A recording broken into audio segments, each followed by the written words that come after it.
Sa maling tao ko na airdrop yung pictures at videos ng tugtugan namin ng jowa ko.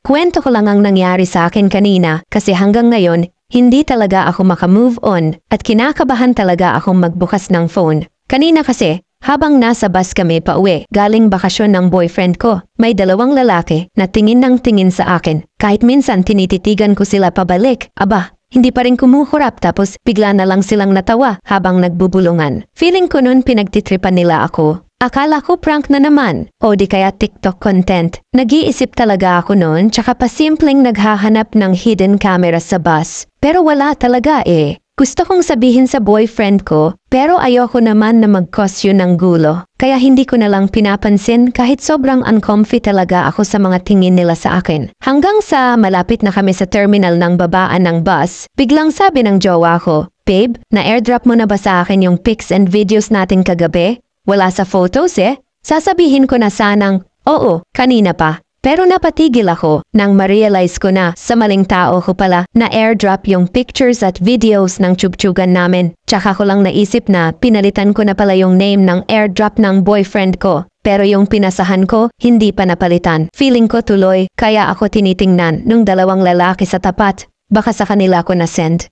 Mga kuya, ako po yung kasabay niyo sa Jamliner. Please, pa-delete na lang ho. Nagmamakaawa ako. Promise, hindi ko na talaga uulitin. Nanginginig pa rin ako hanggang ngayon. Feeling ko, anytime ako pwedeng mag-viral. From sender, Joanna. Follow us for more exclusive stories.